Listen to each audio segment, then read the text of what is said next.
Yo, yo. What's up, guys? Yes, Kayla, Mamzelle. What's going on, guys? I am better. I'm better. I'm not 100%, but man, we're gonna get gaming in today, and that is a big step in the right direction.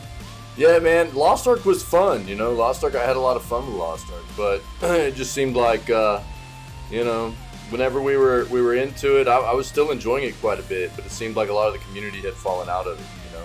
Yeah, thanks, man. Though I appreciate it. Yeah, I'm still. It's still there, man, a little bit, but man, I'm so much better. I appreciate you guys asking. Yeah, so much better than I had been the past couple of days. You know, I really was trying hard to rest up, but still trying to get a little bit of content in the past couple of days, and just at least getting the news in. But man, I slept a lot over the past 2 days. I mean, like, basically the past 2 days, man, I would do the news segment and then maybe get a couple of little things done here around the house and then pass back out for about 4 or 5 hours, man, before I'd wake back up early afternoon and get some more stuff done or just chill out and, relax. And yeah. I mean, I'm pretty good at listening to myself, and, it's just usually if I just feel a little bit run down, I'll still rest quite a bit, but I'll still stream too, because I don't like not streaming. You know what I mean? So, but I'll still rest up a lot, even if I'm feeling a bit beat up, which is what I did like for a few days before this really knocked me down. And I thought I really rested out of it. And then all of a sudden it came back and like kind of knocked me off my feet, So I'm pretty good at listening to myself, man, or paying attention to the way my body's feeling, and but I don't know. Usually about once a year, man, I end up getting kind of a nasty cold or getting sick, and this one wasn't nearly as bad as like the one I had last year. Last year, whenever I got sick, man, after doing the 1 year anniversary stream, man, that one was really rough. Like, I couldn't even do the news after that one. I got really sick on that one. And this one was just like, I could have still streamed, but I just would have been coughing through the whole thing. It would have been gross. It wouldn't have been nice for you guys. I would have been miserable through it. It just wouldn't have been worth, you know what I mean? So yeah, thanks, Kayla. I appreciate it, guys. I appreciate it, man. So it's good to see you guys. Glad to be back and feeling better, man. I can't tell you. Happy Valentine's Day. Yo, happy Valentine's Day, my friends. I know there's some people that don't care to celebrate or whatever, but it's a cool day for some of us, and even if you don't necessarily celebrate, ew, gross. I will still tell you happy Valentine's Day for me, okay? How about that? So, yeah, we'll do the news, man. We'll do the news, and then we'll get into some more Hogwarts Legacy. Today should be day 6, and we'll have some fun with that. Oh, man. Hating on the Valentines, huh? Hating on the Valentines. That's unfortunate. A bit jaded, maybe. A bit jaded? Is that what it is? Or do you just... Even though I wasn't still wouldn't celebrate, is it because of just like it's more of like a buy-in to the corporate thing or whatever? Is that what it is? A day for people to go spend money on stuff? Is that what you see it as?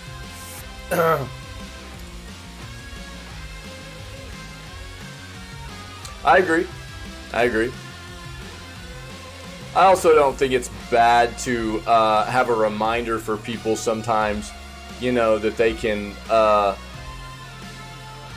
have a specific day to remind people to reach out to maybe people that they don't think of often to say, I love you, I agree. But, I mean, we all have busy lives, right? And I do celebrate that every day with people that are very close to me, Like about a week and a half ago, I actually surprised my wife and took her some stuff to work. And I mean, I don't do that kind of stuff enough for my wife. probably, but I don't need a day like Valentine's Day to show my wife that how much I appreciate her and how much I love her, But I don't think it's bad for people to have a specific day either to maybe reach out and show people that they care and they love, because I think I can I can attest to the fact that there are many people in my life that and Valentine's Day isn't even necessarily a day that I reach out, but it makes me think about people maybe a little more often, you know what I mean? It makes me think about people a little more often than maybe I would. People that have made an impact in my life. And it's not, I don't necessarily look at Valentine's Day about a day that's necessarily just about my significant other, which is my wife, you know what I mean? But that's why it was important for me to start the day off and say Happy Valentine's Day to you guys, because you guys are important to me. And, there are a lot of other people in my life that have made an impact. And I think that sometimes it's just nice to have those holidays for us to remind us of people that mean something to us, So, but yeah, I understand why people don't really care for it as well. So I respect that. I respect it. Yeah, to each their own. Absolutely, man. Absolutely.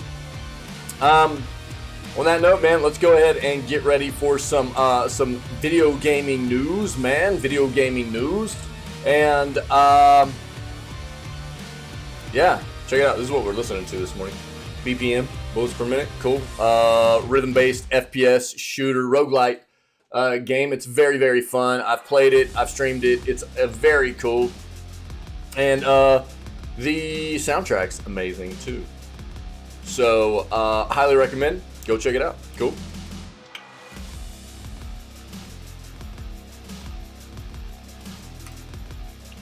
Now, let's get into some gaming news. We had our buddy Metal reach out. I didn't see it until this morning. I don't know when he put it in Discord. I just saw it as I was getting ready to start streaming. But last night. It was last night. Yeah. Last night, our buddy Metal found another guide for some things that can be incorporated for people to try and fix some the PC stuttering and low FPS issues that people are experiencing in Hogwarts Legacy. Yeah. So I will go over this article. Thank you, Metal, my friend. And maybe that'll be able to help some people. Yeah.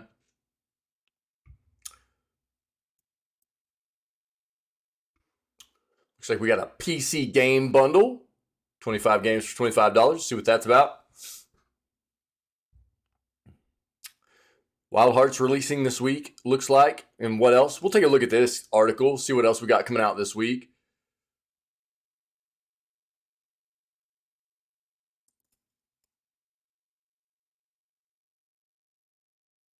Hogwarts Legacy already got multiplayer thanks to Skyrim modders.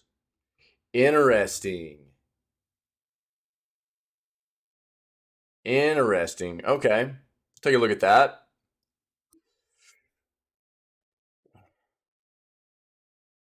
That game should have had multiplayer anyways. Yo, gamer, what's up, buddy? How are you, man? It's like the perfect world. It's the perfect universe for multiplayer. It's kind of crazy, I think, to a lot of us that it didn't have some kind of multiplayer in it anyways.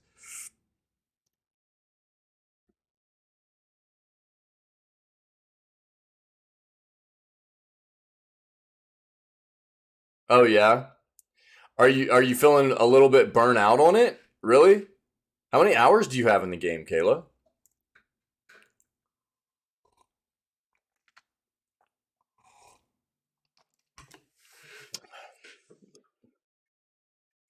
I don't usually start feeling burnt out on a game most of the time until I'm about 150 to 175 hours in. That's where I start feeling like, man, I need something to break it up a little bit. But everybody's a bit different when it comes to that. But I can tell you it's happened to me a lot. There are a lot of times when I play have long playthroughs, and I'll get if I'm not playing something else on the weekends occasionally for the stream or whatever. If I'm just playing a game nonstop, I'll start getting pretty tired of the game at about 150 to 175 hours in. And it can be an amazing game too. I felt that way with like Pillars of Eternity games, The Witcher stuff, like uh, Breath of the Wild felt like that, you know? Yeah. Yeah. That's the way I get too.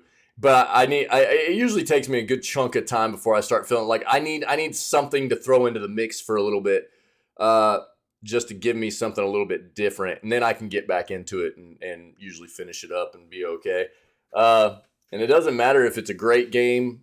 I mean, it can be a fantastic game, but I'll get tired of it after a while if I don't have something to break it up a little bit. Doing all right. It's better than not all right, buddy. Yeah. So, I mean, outside of just maybe getting a little bit burnt out on the game, have you still been enjoying it?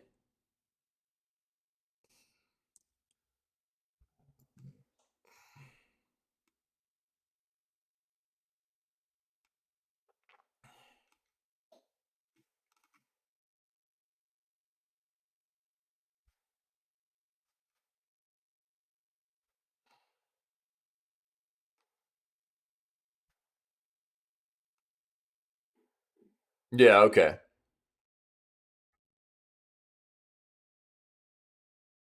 Side quest collecting things. Oh, okay.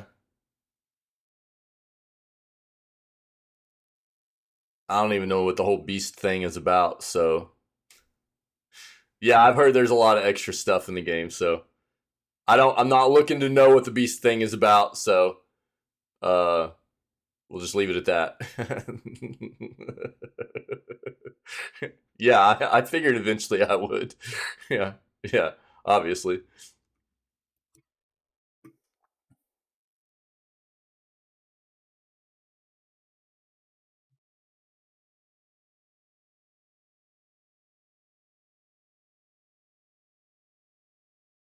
Oh, it looks like Riot and Amazon are ending their collaboration for their Prime Gaming stuff.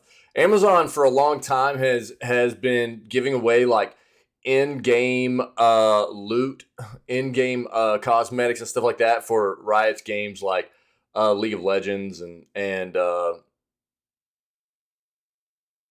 some of their other titles. And it looks like that's gonna end now, so we'll take a look at that.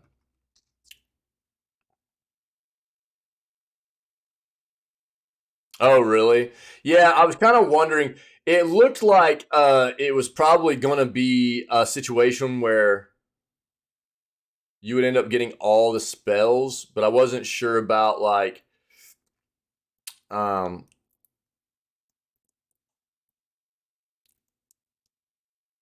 the leveling of them, right? Or the talents or whatever. I have to get back into the game. It's been a few days. I'm really kind of fogging it up a little bit, but because you won't be able to invest in every single like skill tree fully, right? Like you've got the sneak stuff. There's only four in there. Okay, all right, Kayla. Yeah, it seemed like you might be able to get close, maybe, but I wasn't sure.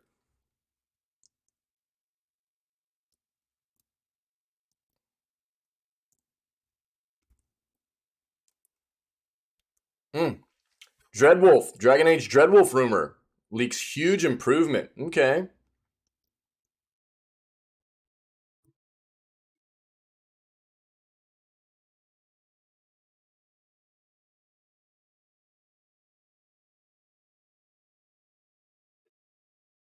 Yo, quit posting in the announcements channel, would you? Sheesh. Could you go post in the flipping tavern, please? Sheesh. Jeez. My mod?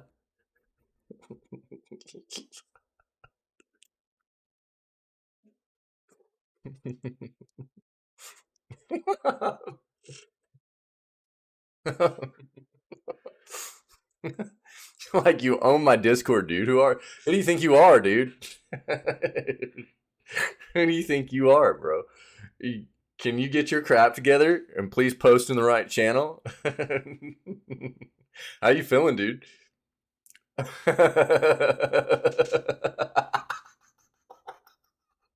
Yo, everybody, you should go check out Wick. Wick's amazing. He's the best troll ever. Yeah, he's got a great troll channel over there on Twitch. Yeah, he's a sweat lord Fortnite player. How you feeling, dude?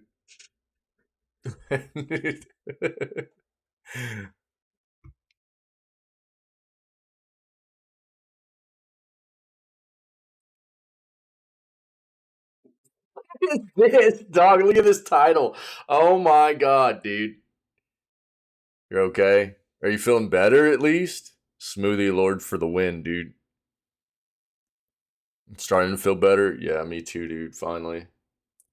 Still got the coughs a little bit, but man, it's much better than I was. Yeah, same here, dude. Same here. Finally slept a little bit last night. I still had a couple occasions where like I'd wake up with a little bit of like a coughing fit, but it didn't last too long and go back to sleep. Yeah. Yeah. Dude, that's the same way I felt. Bro, I'm telling you, man, I think we're on the same level, dog. Same kind of thing going down. It sounds like, anyways. It's because you keep trying to smooch on me and give me your germs and stuff, dude. I didn't even test, dude. I haven't even gotten a test or anything. What's that do for you?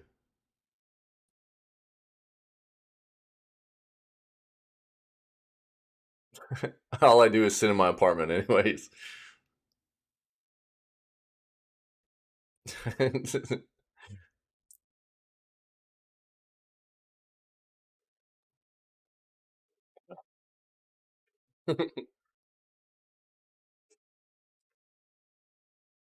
Peace of mind to know I'm not dying.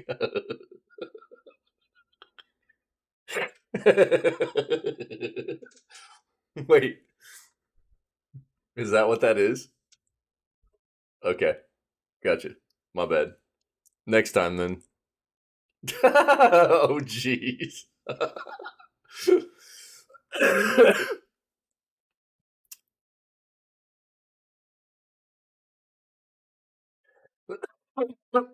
Sorry. Are you guys reading this article? The Witcher 3's next gen vaginas are going away?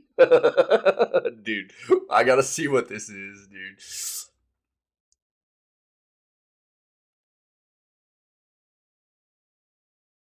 Yo, look at all. I got a bunch of Valentine's Day snacks. Look at this. I got a Valentine's Day box of snackies. Yeah. Woo! I'll show you guys in just a bit, right as we end the news segment. I got a Valentine's Day box of snacks. Yeah, dude, I got pretty beat up by it too. But I didn't get near as sick right now as I did last year after the anniversary stream, dude. So, I don't know. Last year after the anniversary stream, bro, I couldn't even get out of bed to like stream for like 3 days or something like that. It was terrible. I hadn't felt that sick in a long time. I mean, dude, I couldn't quit coughing, couldn't sleep, like body aches, fever. It was insane.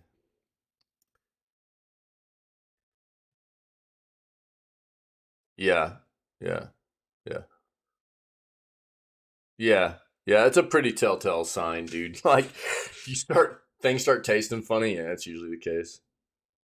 Instantly prego. Yo, do you like my response? Did you like my response? I figured you'd probably dig that.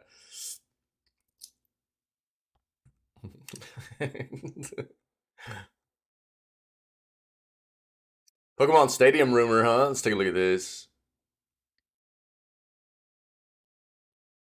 Dead Island 2's launch date's been moved up 1 week. Instantly prego Mamzelle. Mamzelle, did you not see all that in the Discord? Yo, you should have seen this. It's in the announcements channel. That's what I was talking about. Wick was putting stuff in the announcements channel instead of the flipping the main channel. Go look in the Discord at the announcements channel at some point if you get a chance. In front of pharmacists. Yeah, dude. Yeah, I want a video of that. Yeah. You saw it? Oh, okay. Yeah, yeah, yeah. Let's go to our other search. Yo, happy Valentine's Day, buddy. Kayla didn't accept my happy Valentine's Day. She's a she's a Valentine's Day hater. I respect it, but I'm gonna tell everybody happy Valentine's Day anyways. Because I love you guys.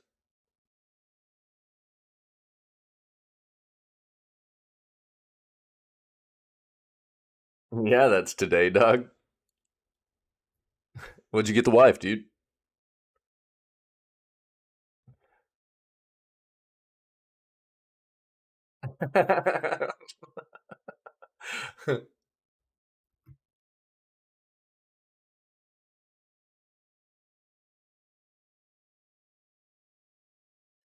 Prime game developers, Metroid Prime game developers call out Switch's remaster. What? Weird. Excuse me.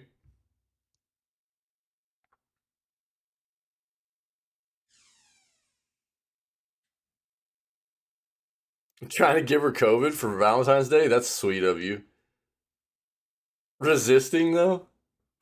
I don't blame her. What is this? Oh, this is insane. Yeah, we'll read this. Jeez.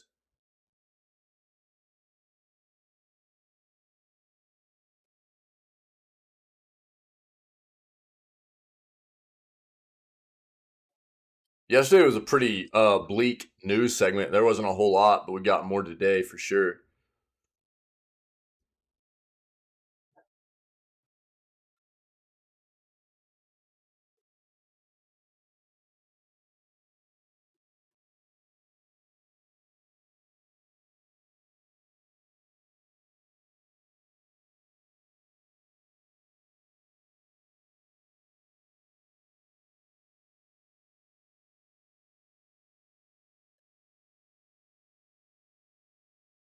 Well, yeah, Game Pass hurts software sales, but it also racks up their subscriber base because it hurts their software sales because all their releases go day one on Game Pass. Obviously, it's going to hurt software sales, but it brings in a ton of people to their subscriber base, and that's what they wanted from it, right? So, which is why Sony is going to have more software sales and less subscriber base because they want day one their games to PS Plus, right? I mean, that's what it is.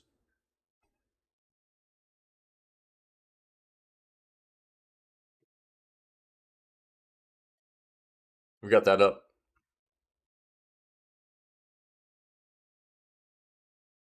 No way, dude. Assassin's Creed report claims second VR game in development. Bro, they just don't stop. It's insane.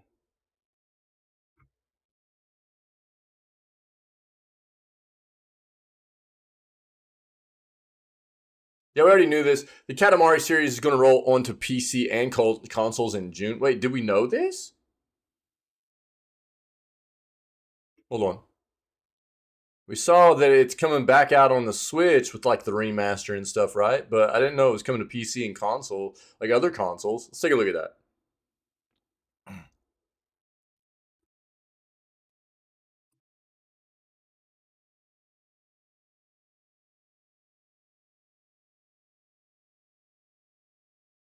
Oh, here you go. Here you go, Mamzelle. Mamzelle. Kingdom Hearts HD 1.5, 2.5 Remix OSTs now available. All right. Soundtracks available. All right. All right. We'll look at it for you.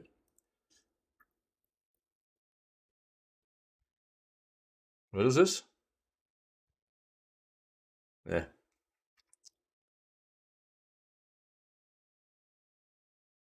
Looting just got easier in Starfield? What? We got a lot of stuff today. Thanks to a little icon. Interesting. We've already seen where the release date's kind of gotten leaked for Starfield for to be like June 29th. Yep.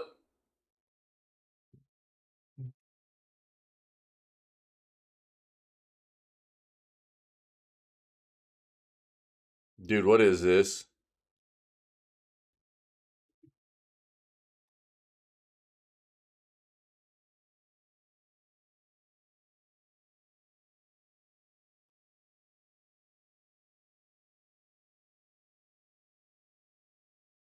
That's pretty funny, actually. Tom Cruise weirds me out, though. Oh, here we go, dude. Tears of the Kingdom gets wild pre-order bonus. GameStop pre-order bonus. All right, man. Ooh, Lies of P new gameplay straight from IGN FanFest. Let's go. I've been waiting for Lies of P, dude. All right, this is what we're going to stick with. This is what we're going to stick with. Here, I'll go ahead and show off my Valentine's Day stuff my family got me. Look, I got some wasabi and soy sauce almonds, right? Wasabi and soy sauce almonds. I got my favorite candy bar, Payday. I got some peanut butter M&Ms. These are my favorite M&Ms. Peanut butter M&Ms. I got some original beef jerky. Some sweet and hot beef jerky. My wife said, because it reminded her of me, sweet and hot. You know what I'm saying? Yeah. And these are my favorite chips. The honey barbecue flavor twist Fritos, dude. I love these things. Super dangerous. So I got me a nice little snack box, dude. Little snack box. The family got me a yum yum, man. So I'll get to hang out and eat some goodies while I'm streaming. Like I don't already do that all the time, but you know, good stuff. All right, let's get in here. Lies of P new gameplay straight from IGN FanFest 2023. Studio 8 has released a new trailer of Lies of P, the upcoming Soul-like game for PC, PlayStation 5, PlayStation 4, Xbox Series X and S, and Xbox One, in which Pinocchio takes on enemies ranging from steampunk automata to horror in Victorian style. The video in question was released during IGN FanFest 2023. To show the public a gameplay experience entirely inspired by Bloodborne. The 2-minute video offers, in addition to some of the scenes already shown in previous trailers, a glimpse into the world of Lies of P, which has been given the derisive name Belle Epoque, a dark Victorian steampunk stimulus based on Collodi's famous New York Times novel, The Adventures of Pinocchio, Puppet History.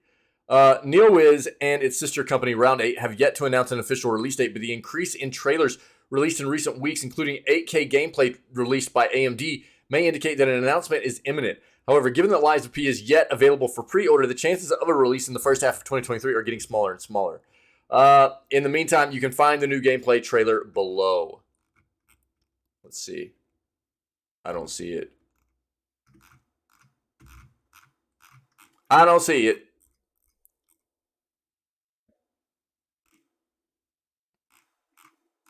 Let me see if I can look it up.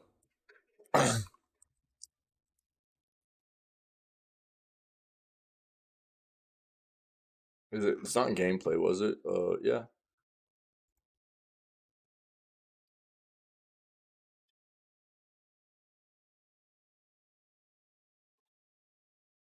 Yeah, here we go. This is gonna be it right here.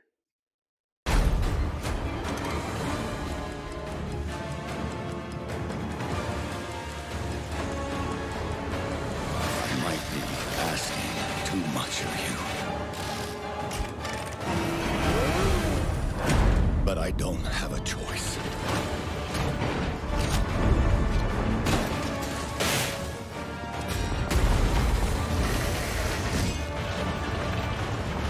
Only you can do this. Please, help me.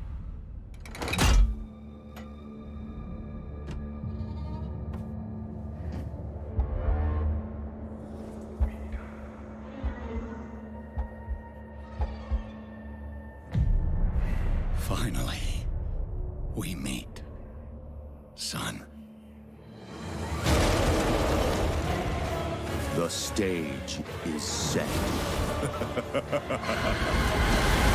The light shines brightest in the darkest of times. All right, buddy, I'm here for you. Don't worry. Confront your fate.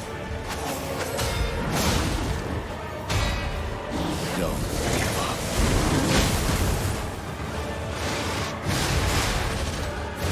Keep going.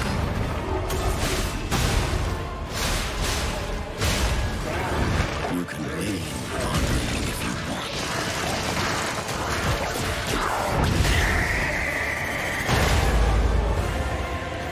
Protect. Fulfill.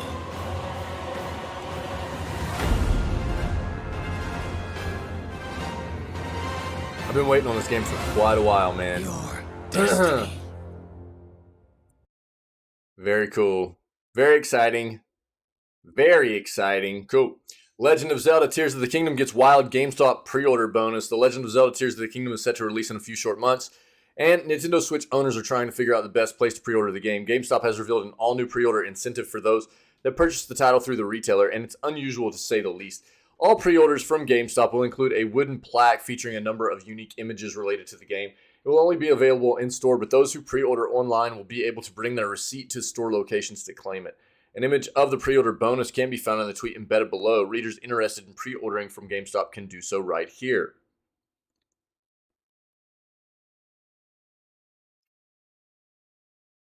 An exclusive wooden plaque.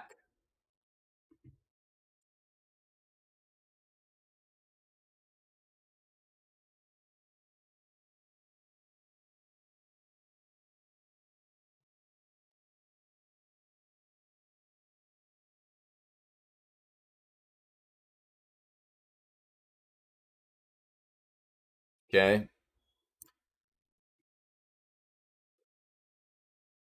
During last week's Nintendo Direct, a special collector's edition for Tears of the Kingdom was revealed, which will cost $130 US. Pre-orders for the collector's edition have been very tough to come by online, but those who have managed to secure one are also eligible to receive the wooden plaque.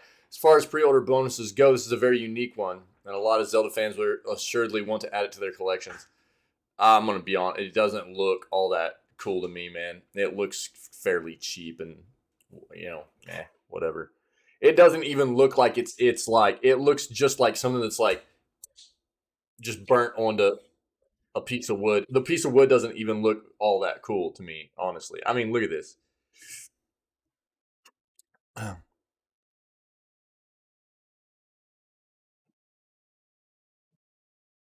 It looks cheap, dude.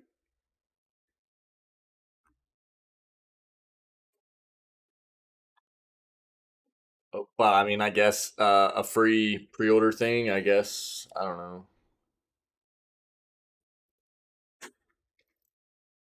Tears of the Kingdom is the highly anticipated sequel to Legend of Zelda Breath of the Wild, set to release on May 12th. There's been very little information provided about the game since it was first announced. We do know that the Master Sword is in a state of disrepair, and much of the game seems to take place in the skies over Hyrule. Beyond those details, not much else has been revealed. Very few Zelda games have received direct sequels over the years. Breath of the Wild was clearly a special case, as it truly helped showcase the abilities of the Switch at launch. Now the sequel is set to release more than 6 years later, and fans are very excited to see if the wait was worth it. Yeah. I would have much rather seen this game dropped on the new a new Nintendo console, but this is where Nintendo's going to get people. Pay for it now on the Switch, and then when their new console comes out in a year, you have to pay for it again on the new console if you want to play it on the new console. That's what Nintendo does. They're good like that. You know what I mean? being sarcastic. They suck like that. But there you go. Assassin's Creed report claims second VR game in development, while Ubi has yet to officially announce Assassin's Creed Nexus. A new report claims the publisher is already planning to make a sequel to the VR game. In 2020, Ubisoft announced an exclusive Assassin's Creed game for the Oculus Quest 2. A lot has changed since then, and the game is still planned for since renamed MetaQuest 2. According to a report from Insider Gaming's Tom Henderson, budget cuts at Meta recently led to the exclusivity deal being canceled. Assassin's Creed Nexus will still release for the MetaQuest 2, but it could be released on additional platforms such as PlayStation VR 2. Henderson goes on to state that Assassin's Creed Nexus is too far along for plans to change. The title will likely remain a Meta exclusive. However, Ubi is now considering a sequel which would release on multiple platforms. Apparently, the company has strong expectations for Nexus and hopes to build off that success with a follow-up game. Since Assassin's Creed Nexus will apparently feature multiple playable characters spanning the history of the series, Henderson speculates the sequel could bring in even more favorites. As with any rumor, grain of salt here. This is not an official announcement or anything. Hopefully, we'll get an official reveal for Assassin's Creed Nexus in the near future, and that will really kind of clear things up for us, all right? It's just, I don't know, man. There's so much Assassin's Creed stuff. The Katamari series rolls onto PC and consoles in June with We Love Katamari, Reroll, plus Royal Reverie. We saw that this was launching or coming with the Nintendo Direct showcase, but I didn't remember it saying that it was going to hit on a lot of different platforms outside of the Switch. Katamari Damacy is series rolling onto consoles and PC this June with a remaster of one of the best-selling Katamari entries, which will include new features, modes, and stages. We'll have Katamari Reroll plus a Royal Reverie, developed by Monkey Craft, will roll onto the PC, PS4, PS5, Switch, Xbox One, and Series X and S on June 2nd. Among the new features and modes are a selfie mode and eternal mode, which introduces casual play with no time limits, and 5 new challenges themed around the story of the young king of all cosmos. We've already seen the trailer when we watched the Nintendo showcase together, but I will link this for you guys to take a look at if you haven't seen it yet.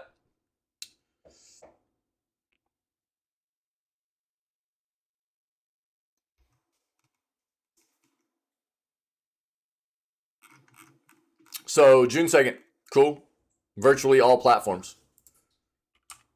There you go. Cool. Kingdom Hearts HD 1.5, 2.5 Remix OSTs now available on Spotify and Apple Music. Square has released the original soundtracks for Kingdom Hearts 1.5 Remix and 2.5 Remix on Spotify and Apple. The collection features all songs featured in the titles, adding up to a total of 7 discs. They have links to it here as well. It's always nice to see video game music officially released on services like this. CD and vinyl collections are great, but they can be costly, so making them available as part of a subscription, many already seem like a great move. For more on this beloved series, you're already in the right place. Yeah, okay. Well, that's neat. I love OSTs, man. And I know we've got some Kingdom Hearts fans up in the community, so I'll link this for you guys.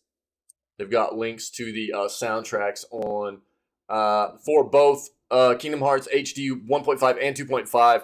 The OSTs for both of these on Spotify and Apple Music. All right. Very cool. Looting just got a lot easier in Starfield thanks to one little icon. Thanks to some eagle-eyed viewers' keen dissection of Starfield's gameplay trailer, looks like we found another potential feature of Bethesda's sci-fi RPG adventure game that could change the lives of those obsessed with loot.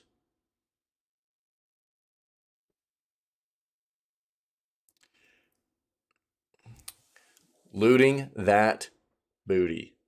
The release window for Starfield is getting closer and closer as it's hopefully set to go live sometime in early 2023. Starfield has an unofficial leaked release date of June 29th. In this space rating sci-fi adventure, you can expect to scour the deep galactic cosmos, join factions, and customize spaceships. We actually saw that, I think it was yesterday's news segment. Check it out. While we wait for the inevitable release, let's take a closer look at the gameplay trailer. If you look closely, you'll see a small but crucial detail pop up around 11:43 and 11:45. In the chaos of a space battle where one ship is gunning down another, sparks and ship parts fly in the dark abyss of space. During the sequence, you can see a small diamond loot chest icon appear for a short few seconds. It's best to slow down the playback speed on YouTube if you want a better look. There hasn't been much information in the way of spaceship looting as of yet. However, this icon hints at some enticing possibilities. You could approach the lifeless spacecraft and pick out certain items in a similar way to other Bethesda games like Fallout 4 system. Lets you take only the finest ball caps from a worn down chest of drawers. Chest of draws. That says chest of draws. Or if Bethesda wants to treat us, looting dead ships could be as easy as pushing a button when you get close enough. While this wouldn't have the realism that some may want from Starfield, it would make life much easier. Creative director Hod Toward has previously expressed his intentions to keep Starfield as realistic as possible while keeping the game fun. In a Q&A, Howard said Starfield is more hard science fiction to us, implying that the sci-fi explorer will try to stay within the limits of science and reality. However, sometimes reality simply isn't that enjoyable. Howard discussed original ideas that make spaceships break down mid-flight when they run out of fuel, or complex gravity drives that were scientifically accurate. But as the devs progressed with these ideas, they realized how punitive they were for the player. Instead of having to endure breakdown of your ships thanks to a lack of fuel, you'll be limited to how far you can go before being redirected to the nearest refueling station, making the game less realistic but more enjoyable.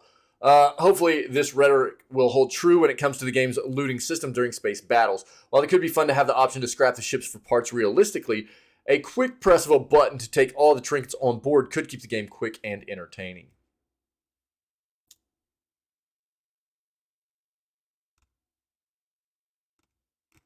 While I love looting and scrapping debris for parts as much as the next intergalactic explorer, I feel that doing an extensive search of a ship every time I destroyed one could get tiring quickly. In a world as big as Starfield, I doubt there will be plenty to keep me occupied. This means that an excess of nitty-gritty tasks baked into the game in the name of realism might well seem superfluous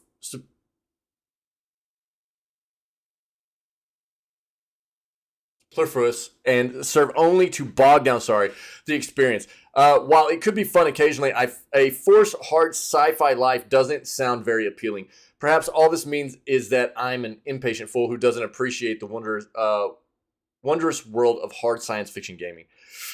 Nevertheless, I'm still hoping for a quick and easy spaceship looting button. I think one of the things they probably need to do is make it seem like you can loot through some kind of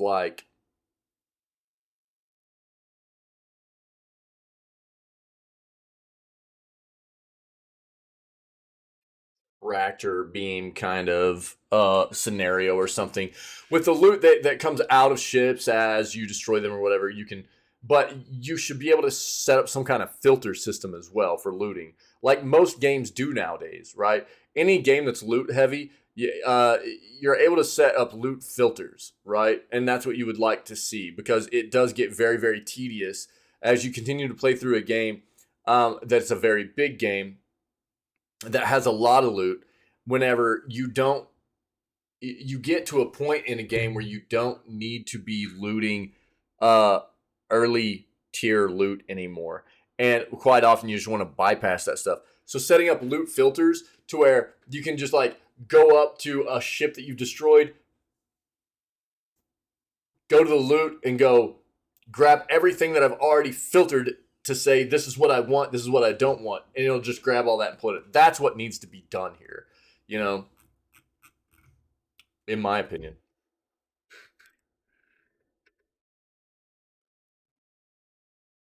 Let me pull that back up. In case anybody wants to take a look at all that Starfield, there are links to videos for Starfield in there, so take a look if you're interested, okay? PC Game Bundle features 25 games for $25. Fanatical always seems to have enticing low-priced bundles of games available, but this week, the retailer is taking things up a notch with a new iteration of Bundle Fest. The aptly named event will see the launch of a new bundle of games every 24 hours, and it's kicking things off today with the Killer Bundle 25. Killer Bundle 25 features 25 games with a combined retail price of almost $500 US. However, during the event, you can snag them all for just $25. Every single title is offered as a Steam key. There are truly some superb games in the pack. This includes the fast-paced Doom 64, frantic beat-em-up River City Girls, and the timeless Baldur's Gate. It isn't all about big blockbusters, however, as you'll also find plenty of darling indies in the killer bundle, such as I Am Fish and Arise. The former has you guiding a group of fish through hilarious physics-based adventures, while the latter is an emotional journey that offers stunning graphics and a memorable story. Thankfully, you don't have to pick which games you want, as all 25 are included with your purchase. This is the list of all the games from Space. Breath Edge, which was just given away, dude, actually on Prime, for anybody that has Prime. River City Girls, Police Stories, Doom 64, Arise, Patron, Dusk, The Game of Life 2, Turok, Turok 2, Baldur's Gate 2, both of those are the enhanced editions. Change, Desolate, The Hong Kong Massacre, Warhammer 40,000 Mechanicus, Death and Taxes, Lair of the Clockwork God, Amid Evil, Just Die Already, I Am Fish, Golf Gang, Hypnospace Outlaw, and Dark Deity. Those are the 25 games that you'll get for $25 on Fanatical. All right. Link this for you guys. There you go.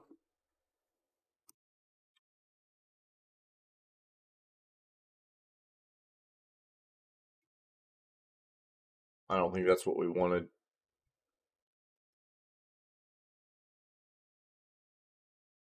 Yeah, we'll pass that one up. Hogwarts Legacy has already got multiplayer thanks to Skyrim modders. You can explore the magical school with your pals thanks to this mod. The modding team that brought us Skyrim together is currently working on a Hogwarts Legacy multiplayer mod. The team of modders known as the Together team has shared a video of a prototype of the Hogwarts Legacy multiplayer mod named Hogwarp. Current build of the mod is already available through early access via the group's Patreon page, which is surprising considering Hogwarts Legacy was only fully released 4 days ago. As our friends over at PC Gamer reported, the Together team aims to make Hogwarts Legacy playable with up to 8 players, which is sure to result in lots of magical antics around the school of witchcraft and wizardry. We love antics, do we not? Come on, chat. Right now, though, the mod is still very early days. In an interview with PC Gamer, one of the modders, Yamashi, said those who download the mod in its current state have to expect something very bare bones and buggy, as a fully working mod is still a few months away. Considering the scope of the team's previous Skyrim Together mod, which was in development for several years, we're sure that this Hogwarp mod will be worth the wait. If you aren't familiar, the Together team previously managed to make the Bethesda RPG fully co-op, meaning players could explore the game, complete quests, and fight enemies alongside their friends. This probably won't be the only mod on the way for Hogwarts Legacy. Nexus Mods already has a number of mods for the game that range from implementing quality of life features to mods that bring more realism to the game. One fan-requested feature for Hogwarts Legacy is the ability to just sit down and enjoy the scenery around the school. Surely someone can make a mod to do exactly that. I mean, I think this is incredible because there's so many people that just naturally thought this game was going to be multiplayer anyways.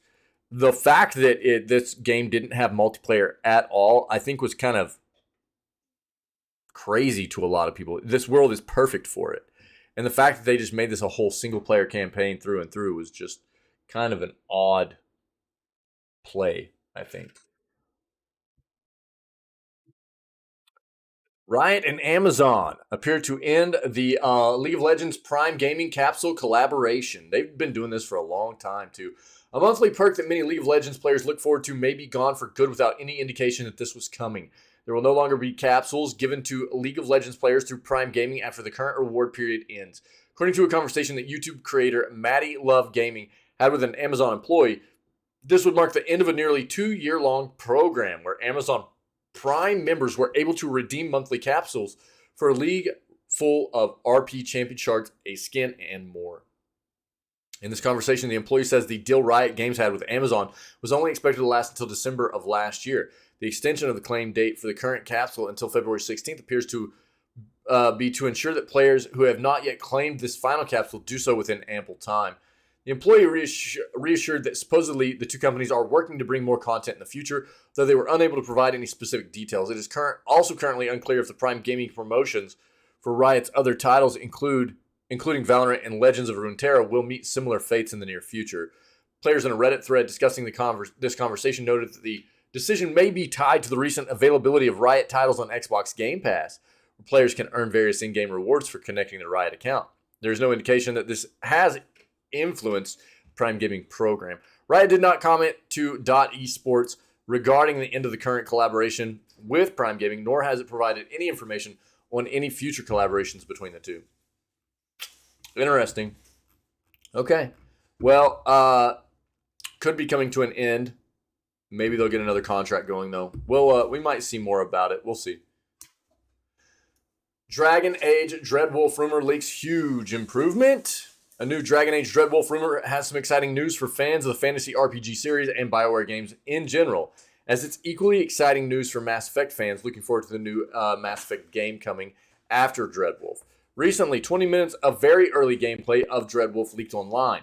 The leak provided fans with their first proper look at the game, even if the footage is not representative of the final product. That said, the anonymous Reddit user who leaked the gameplay footage also leaked some complimentary details about the title. According to this leaker, the first thing fans of BioWare will notice about the game is that the animation quality has drastically improved. As you may know, BioWare games, especially the more recent ones, aren't known for their animation quality. So this is exciting news for not just Dragon Age fans, but Mass Effect fans, as these improvements will undoubtedly carry over. In addition to this, the leaker also notes that character hair is much improved. More welcome news to the Dragon Age fans who had to suffer with some very lackluster hair and hair physics in Dragon Age Inquisition. The most immediate thing you notice is that the animation quality has drastically improved, says the leaker. Like for any AAA title, it's probably not that big a deal, but we've never seen animation quality this good in any BioWare game. I didn't actually play it, but I can tell it probably feels really good to control your character. No more stiff animations. It's all very fluid and seems also very responsive. The player character's hair looks glorious. I mean, it was clipping right through their helmet, but it was flowing and bouncing as they moved. Finally, no more stiff hair. Let's hope we have more than just two black hairstyles. Take everything here with a grain of salt. Someone with access to 20 minutes of never before seen gameplay presumably also has some inside information about the game as well. Unofficial information is unofficial information. Yeah, so apparently this is some old stuff too that got leaked. So just, be aware that while it's probably pretty good information, that this will be some stuff we'll get to see in the final release of the game. Better animation, better things like hair physics and stuff. You never can quite tell until a game fully releases or we see actual, like a demo come out for what the game is going to provide us, or gameplay, official gameplay trailers that'll hit soon before the game releases, things like that. Witcher 3's next gen vagines are going away. Oh my god, dude. CD Projekt confirmed the more detailed are added in The Witcher 3's next gen update are unintended and will be removed. CD Projekt has confirmed that the addition of detailed vagines to female monsters was in fact a mistake and will be removed. Dude, what? There was already plenty of nudity in The Witcher 3 Wild Hunt. Yeah, for sure. But the next gen update that arrived in December upped the ante somewhat. Funny enough, they made it to where you couldn't see the number 69 anywhere in the game, but they added this kind of stuff. As we saw last week, both the crones of Crookback Bog in their human forms and the vampiric Bruxa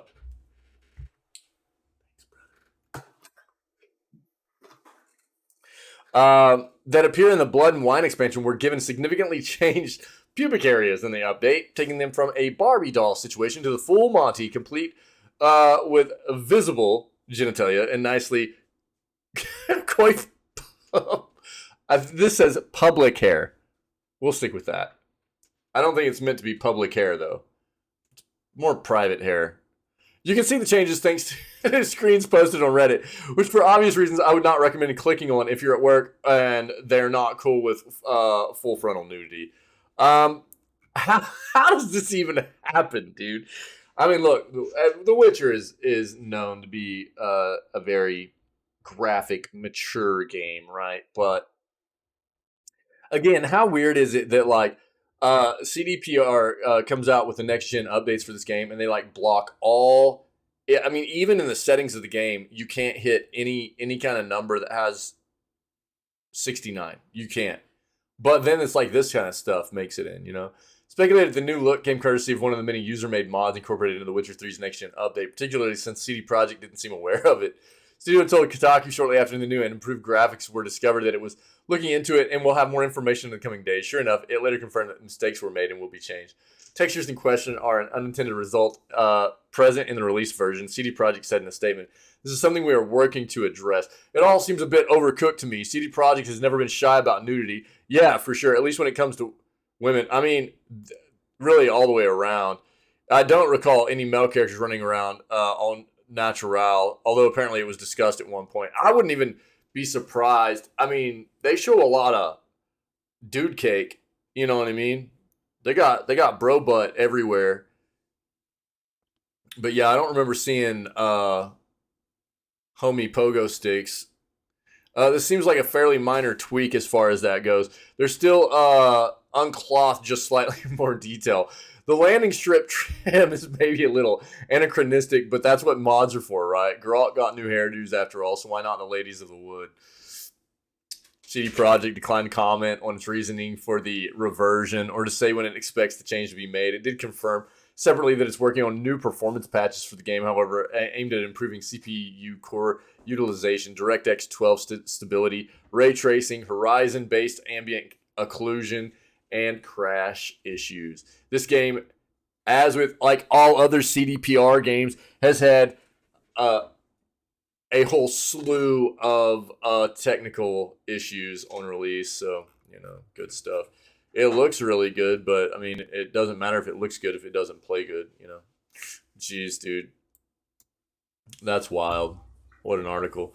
Pokemon Stadium rumor points to classic Pokemon games coming to Nintendo Switch. An updated Japanese YouTube video about the Nintendo Switch Online Nintendo 64 capabilities have fans wondering if some classic Pokemon games will be coming to the Nintendo Switch soon. Last week, Nintendo announced that it would be adding a number of classic Game Boy games and Game Boy Advance games to the Switch Online service. One notable exclusion from those services are the early Pokemon games, which range from the original Pokemon Red and Blue to more recent Pokemon Ruby and Sapphire. However, some eagle-eyed fans believe that an announcement could soon be on the way, and due to an unexpected clue. Last week, Japan's Nintendo YouTube page updated the video for the Nintendo Switch Online's Nintendo 64 services. Fans noted that one particular segment featuring Pokemon Stadium was updated to remove a disclaimer stating that fans could not transfer Pokemon into Pokemon Stadium to use in that game. Fans are wondering if the updated video is a signal that Nintendo could be gearing up to release Pokemon Red and Blue and Pokemon Gold and Silver onto the Switch Online and add cross-compatibility with the already existing Pokemon Stadium games included as part of the Nintendo 64 service. We'll note that Pokemon Red, Blue, and Yellow and Gold, Silver, and Crystal are all currently available on the 3DS eShop, which is scheduled to shut down later this year. Yeah, unfortunately. If an announcement is coming, it could occur on Pokemon Day, which is coming on February 27th. No formal Pokemon Presents have been announced yet, but fans are expecting to hear about the future of the Pokemon franchise in 2023 on the anniversary of the franchise's launch. Interesting. Yeah, look. I thought they already kind of hinted that, like, what did they not say? Didn't they say that, like, we should be expecting some, like, more Game Boy games to come, like, out of the Pokemon series and things like that during the Nintendo Direct? I've thought that they said things like that. They didn't say any specific Pokemon games, but I thought they kind of hinted at that during the Nintendo Direct. Okay, not reading that. Metroid game developers call out Switch Remaster's failure to credit. Oh, no, dude, really? Developers who worked on the acclaimed 2002 Nintendo GameCube game Metroid Prime are publicly voicing frustration. The recently released Switch remake called Metroid Prime Remastered fails to name the game's original creators in its credits. Dude, that's terrible. Driving the news, Zoid Kirsch, a senior engineer on the original, who did not work on the remake, tweeted on Sunday that he was let down by the lack of full original credits in the new Switch version. That sucks, dude. The original technical lead engineer, Jack Matthews, publicly called it a travesty. He added to Axios, "When my son plays Metroid Prime on the Switch for the first time, the The fact that you won't see my and my colleagues' names in the credits as the original creators is a punch in the gut. Yeah, dude. Metroid Prime Remastered is a level-for-level recreation of the first game, featuring the same adventure and same gameplay as the 2002 version, but with superior modern graphics. Original and remake were largely created by Nintendo-owned Retro Studios, though the staff at Retro has changed significantly. Remastered's credits name hundreds of current developers at Retro and affiliate studios who worked on the game. The game's original creators are acknowledged in 15 words at the end of the Switch's version credits, based on the works of Metroid Prime, original Nintendo, GameCube, and Wii versions development staff. Oh my god, that's all they did? Between the lines, credits for video games are notoriously inconsistent and incomplete. Yeah. Publishers make up the rules as they go, often excluding developers who left a studio before a project shipped. A spate of remakes and remasters that use much of the art and game design of the games they are based on raise questions about who should get credit. As our industry matures and games are remastered from original designs, code, and artwork, it's vitally important that individual credits are preserved as people's work is used as a template for future releases, Matthews says. Matthews noted that a video game remake like Prime's uses a lot of the code of the original. Absolutely. The remake's impressive graphics are derivative of the original game's artwork, he says. Yep. Guidelines from the International Game Developers Association, which can advocate but does not enforce game credits, state that ports, remasters, remakes, and re-releases must retain the original names that worked on the game. EA's recent Dead Space remake, a more substantive overhaul of the 2008 original of the same name, takes a similar approach as Prime Remastered. The 2023's edition's 20-minute roll of credits ends with a brief thanks to the original team for inspiring us every step of the way. Wow, that's brutal, man. One re-release that did credit the game's original creators. Nintendo's The Legend of Zelda Skyward Sword HD, a 2021 remaster that lists the game's original 2011 development team by name and first in the credit roll. Interesting. Yeah, I mean, we've talked about this kind of stuff a lot over the recent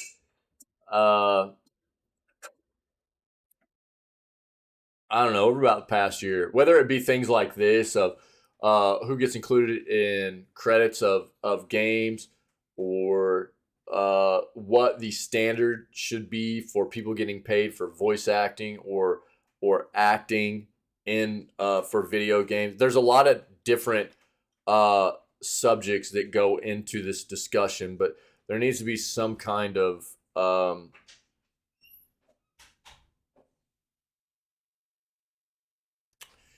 what would you call it? Kind of like a overarching board of or it's not like a board. It's one second.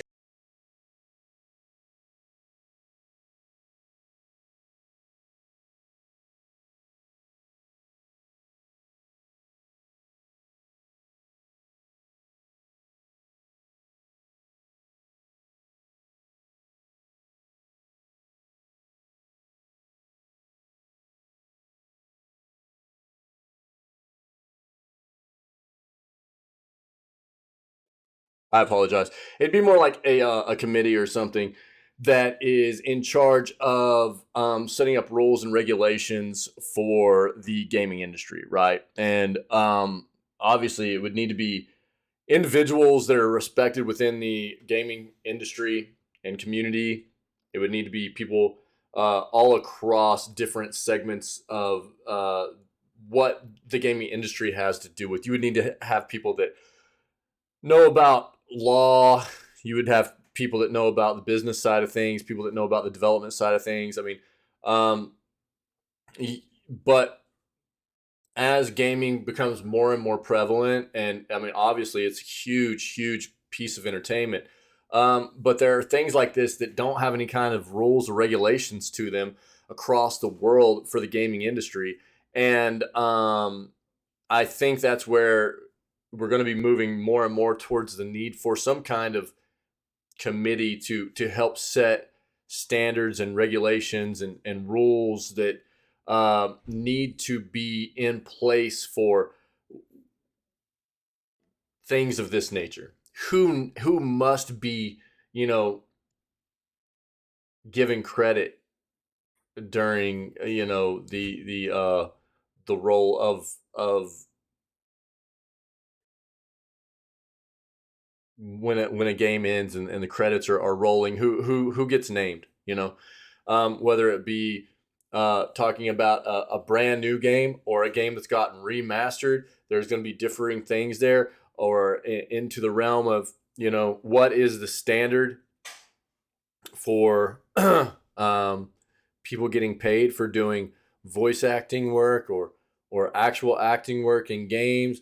There's a lot of just like gray space that there are no real written rules, and a lot of people are feeling preyed upon, really, and left behind, and I think rightfully so. And until something happens where we can get some actual dedicated rules and regulations going about what must be done here, it's going to keep happening. I mean, could you imagine, because this is not a remake. This is a remaster, right? This Metroid Prime, this is a remaster. This is not a remake. They didn't take this game.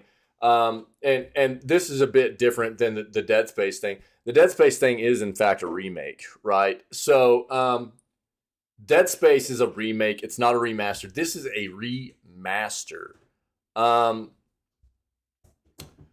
Where most of the assets of this game, are just reused. It looks better. There's some different gameplay elements, maybe a little bit. For the most part, though, this game is what it always was. And it's not like this game got a complete overhaul or anything. So a lot of the work that was originally done on this game was reused. And then to have the people that originally made this game not be credited, dude, that's trash. That's actually trash. That's terrible. That shouldn't happen. So that's a very, very bad form there on Nintendo.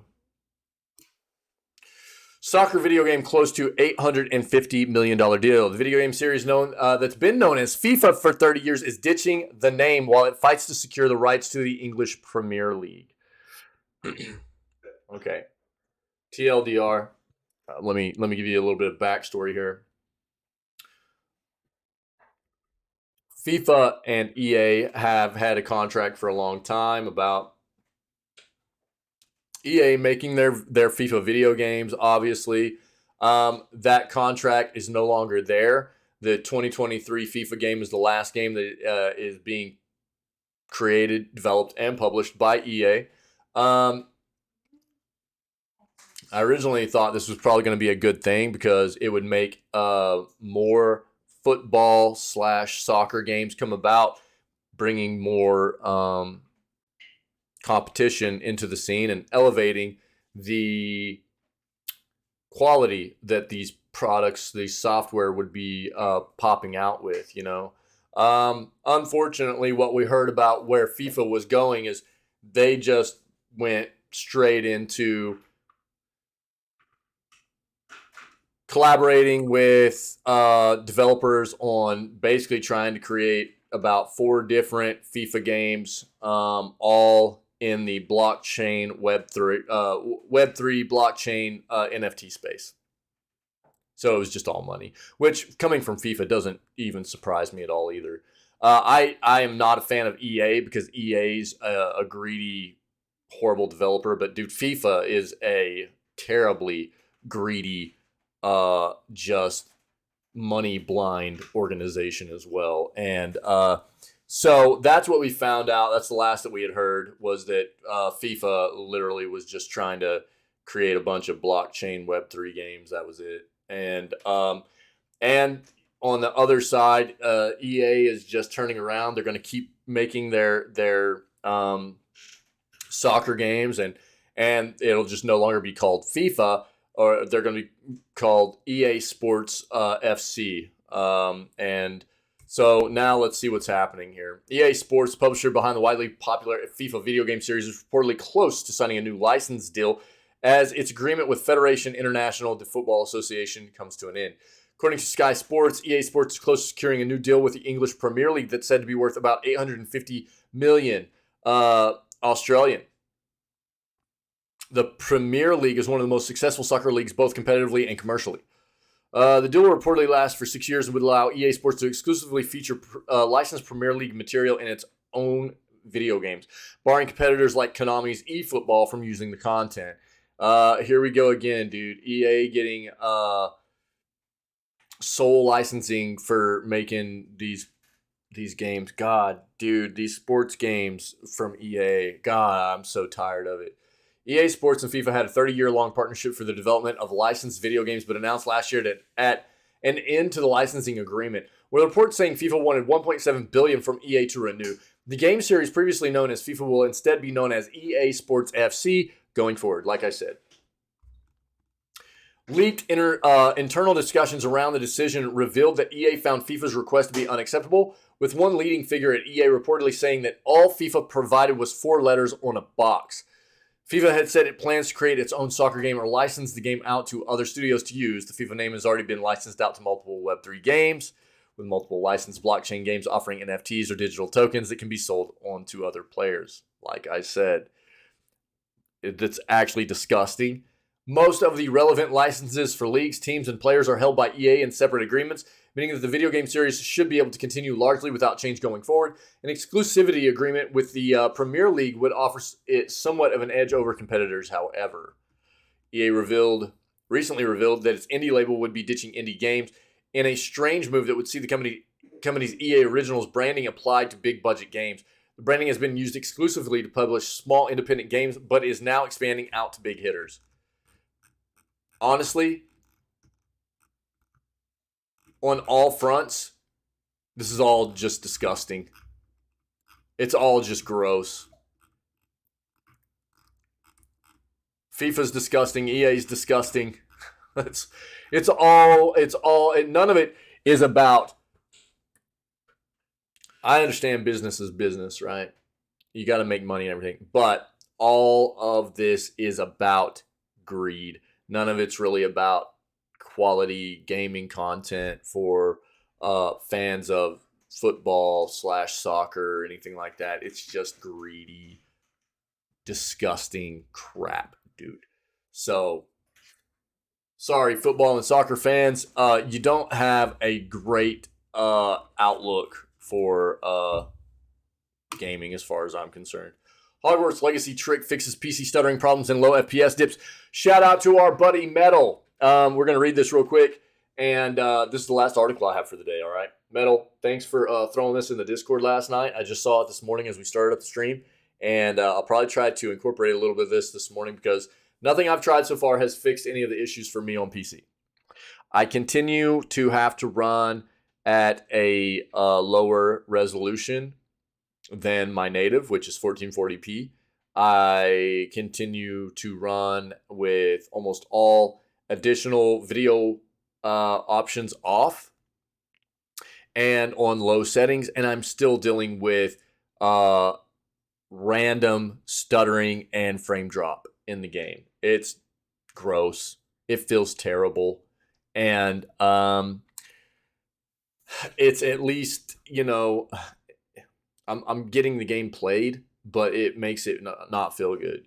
I've tried a slew of things at this point. I mean, a plethora of things, setting-wise, in-game and out-of-game, from configuration files to in-game video settings to NVIDIA settings, just all kinds of stuff to see if I can get this thing to not stutter and frame drop on me, and I just can't get it. So hope maybe this will give some people some hope here. A workaround to Hogwarts Legacy PC optimization issues surface online, give many players relief from their choppy frame rates. An unofficial fix for performance issues plaguing Hogwarts Legacy has been posted online. Launched in a less than ideal state, the fix has been a boon to many fans' frustrations over Hogwarts Legacy PC port. Released on February 7th for fans who purchased the Deluxe Edition and February 10th for everyone else, Hogwarts Legacy has been a critical and commercial success. Reviews are largely positive, and the concurrent player count has far surpassed expectations. Following a February 9th streaming event, Hogwarts Legacy became the highest watched single-player game of all time on Twitch, with 1.29 million people tuning in. Avalanche Software has, by all accounts, delivered on the dream game a generation of players who grew up with Harry Potter has always hoped would come to fruition. That is not to say the game is entirely free from problems with myriad performance issues on the PC version of the game. Yes. A post on Reddit has ailed many players' performance woes in the PC version of the game. With frame rates dipping into the single digits during certain sections of the game, the Reddit user outlined simple fixes requiring nothing beyond access to the Hogwarts Legacy game files and a user's PC graphics card settings. The 3-point fix entails first accessing the PC GPU settings to turn off hardware-accelerated GPU scheduling. Next, the player must navigate to Hogwarts Legacy app data and input a string of commands, which the user was nice enough to have typed out for others to copy-paste into the engine.ini file. Finally, for NVIDIA users, the post recommends setting the shader cache size to 10 gigabytes in the global 3D settings of the graphics control panel. With those steps taken care of, players on PC who had struggled with performance should see a marked improvement in their game. This is everything, right, that could potentially help people. And I'll link this, right? I've followed another similar kind of guide. It didn't do anything for me, but I'm going to incorporate this as well, and we'll see what it does for me, okay? Comments on the Reddit post hail the fix as near miraculous, with some users claiming that they've tried many other posted fixes to no avail. The Reddit users' tips seem to repair a bottleneck in the game's GPU usage, enabling players to take full advantage of their PC hardware and run Hogwarts Legacy seamlessly. With a repair so simple, it begs the question as to when an official hotfix containing the command string will release. For a game with so much praise, it's a shame to have its legacy bogged down by easily repaired technical issues. Yeah, I've been saying this whole time. It's actually terrible that now roughly 7 days after the game came out for those that bought the Digital Deluxe Edition, and 4 days now after the game released for standard on the standard release date, there's nothing from the developer. They're not. I mean, and I'm not talking about any kind of actual patch or anything, which it's still way past when you would like to see a patch for the game on PC with these kinds of issues. But they've not even released any kind of statement saying, yo, we know there are issues. Please let us, we're trying to get it fixed. Give us time. They've stated nothing. And that is not acceptable. For a game to come out on a platform to feel wholly unoptimized like this feels, pretty unacceptable. For a developer to not have any kind of statement out there going, we're working, please give us time. We will get a patch out as soon as possible. That's all they needed to do. And they haven't done it. That's bad. I will never, ever, until I see a track record from Avalanche moving forward of being able to release games without issues, I will not ever I will never pre-order another game from them, and I will never purchase another game on release from them. I mean, fool me once, shame on me, dude. Shame on you. Fool me once, shame on you. Fool me twice, shame on me. I won't be fooled twice, dude. It's not going to happen. And so we see this all the time, though, and this sucks. At least usually on a big release like this, you'll get some kind of statement from the developer saying, we're sorry, we know there are issues, give us time, we're working on it, we're trying to figure it out, There's nothing, dude. There's nothing. And this is what I talk about all the time. Having good open communication between both the consumer and the developer is critical.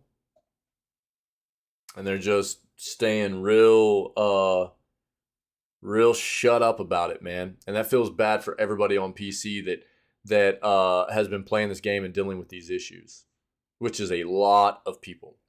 Hogwarts Legacy is a visual spectacle that beautifully recognizes the fantasy world of Harry Potter have wanted to explore for decades. Hopefully, these performance issues on the PC version of Hogwarts Legacy are ironed out quickly, letting the game be held in the esteem of its gameplay and design merits.